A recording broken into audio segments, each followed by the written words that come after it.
Hello viewers, मैं दीपा श्रीवास्तव आपका अपने चैनल इतिहास की बातें पर स्वागत करती हूँ।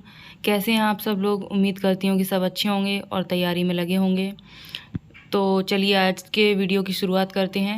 आज हम संगम युग से संबंधित प्रश्नों को हल करने वाले हैं, जिसमें पहला प्रश्न है, पांड्य शासकों के संरक्षण में कुल कितनी संगम आयोजित की गई थी? तो ये ध्यान रखने वाली बात है कि किन शासकों के संरक्षण में आयोजित की गई थी। ये पांड्य शासकों के संरक्षण में, ये भी प्रश्न आ सकता है। अगला है इसका ऑप्शन है option A 1, option B 2, option C 3, option D 4। इसका जो सही जवाब है वो है ऑप्शन सी 3। ये टोटल भी जो संगम आयोजित की गई थी वो 3 ही थी, और तीनों की तीनों पांड्य शासकों ने ही आयोजित की थी। इसमें जो पहली थी वो मदुरै में हुई थी, उसका कोई ग्रंथ नहीं मिला है, और उसके जो अध्यक्ष थे वो अगस्त ऋषि थे। दूसरी हुई थी कपाटपुरम में, जिसको अलवय भी कहा जाता है।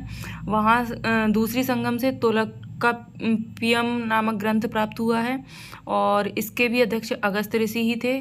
और तीसरी जो संगम हुई थी वो थी मदुरै में हुई थी, और इसके जो अध्यक्ष थे वो नक्कीरर थे।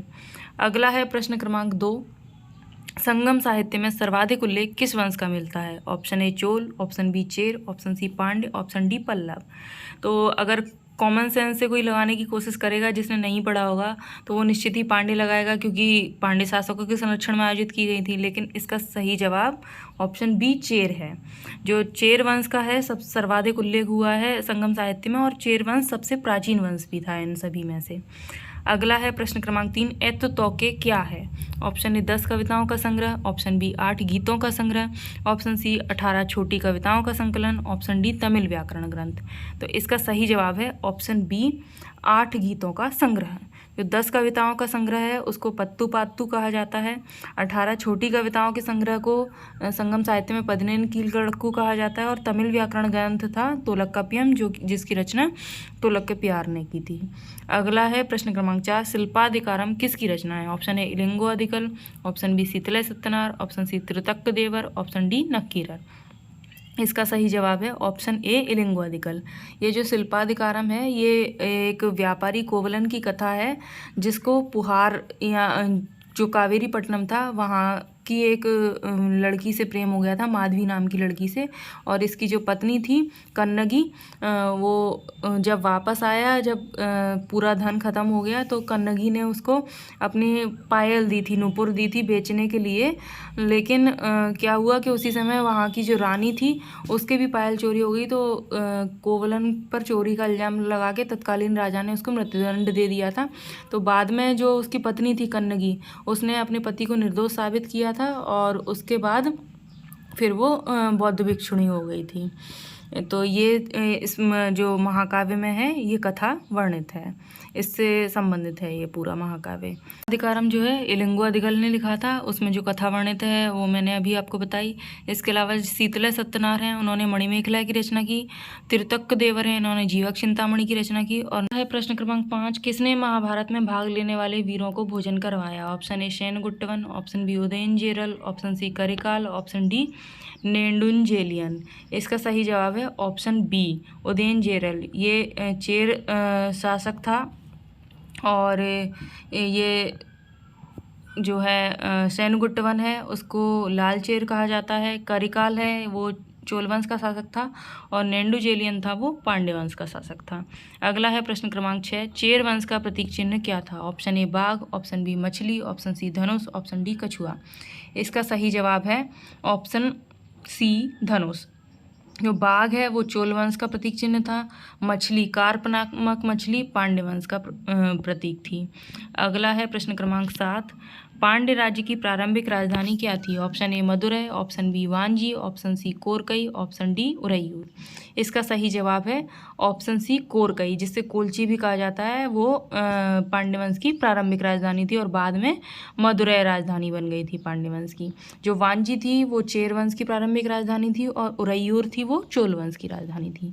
अगला है प्रश्न क्रमांक 8, निम्न में से किसने समुद्र पूजा प्रारंभ करवाई? Option A Nedunjeliyan, option B Nediyon, option C Senguttuvan, option D Karikal. इसका सही जवाब है ऑप्शन बी नेडियोन। ये जो था वो पांड्य वंश का शासक था, इसने प्रारंभ करवाई थी समुद्र पूजा, और सेनगुट्टवन ने पत्नी पूजा या कन्न की पूजा प्रारंभ करवाई थी। अगला है प्रश्न क्रमांक 9, संगम काल में विदुषी औरतों को क्या कहा जाता था? ऑप्शन ए अमियचार, ऑप्शन बी ओर्रार, option C Avvaiyar, option D कडेसियर। इसका सही जवाब है ऑप्शन सी अवैयार। जो विदुषी औरतें होती थी संगम काल में उन्हें अवैयार कहा जाता था, अमियचार कहा जाता था मंत्रियों को, और ओर्रार कहा जाता था गुप्तचर को, और कडेसियर होते थे खेत में काम करने वाले मजदूर। अगला है प्रश्न क्रमांक 10, संगम काल में माता पिता की जानकारी के बगैर किए जाने वाले विवाह को क्या कहते थे? ऑप्शन ए कलाबू, ऑप्शन बी कारपू, ऑप्शन सी पांचतिड़य, ऑप्शन डी कैकिड़य। इसका सही जवाब है ऑप्शन ए कलाबू। जो माता पिता की सहमति से विवाह होता था वो कहलाता था कारपू, और पांचतिड़य होता था वो प्रणय निवेदन कहलाता था स्त्री पुरुष का, और कैकिड़ा होता था वो एक तरफा प्रेम कहलाता था, जिसको वन साइडेड लव कहते हैं आजकल। अगला है प्रश्न क्रमांक 11, संगम काल में बड़े गांव को क्या कहा जाता था? ऑप्शन ए सिरैयूर, ऑप्शन बी पेरूर, ऑप्शन सी मुडूर, ऑप्शन डी अवय। इसका सही जवाब है ऑप्शन बी पेरूर। संगम काल में बड़े गाँवों को पेरूर कहा जाता था, और जो पुराने गाँव होते थे उनको मुडूर कहा जाता था, अवय कहा जाता था छोटे गांव की सभा को, और सिरैयूर कहा जाता था छोटे गांव को। तो इसको ठीक से याद कर लें, ये पूछे जाते हैं। बड़े गांव को कहा जाता था पेरूर, छोटे गांव को सिरैयूर, और जो पुराने गांव होते थे उन्हें मुडूर कहा जाता था, और अवय कहा जाता था छोटे गांव की जो सभा होती थी उसको। अगला है प्रश्न क्रमांक 12, संगमकालीन किस ग्रंथ में कापालिक शैव सन्यासियों का वर्णन है? Option A Manimekalai, option B Silappadikaram, option C Jivaka Chintamani, option D तोलकाप्यार। तो इसका सही जवाब है ऑप्शन ए मणिमेखला है। इसमें कापालिक शैव सन्यासियों का वर्णन किया गया है। अगला है प्रश्न क्रमांक 13, शिल्पाधिकारम के नायक कोवलन को मृत्युदंड किस शासक ने दिया था?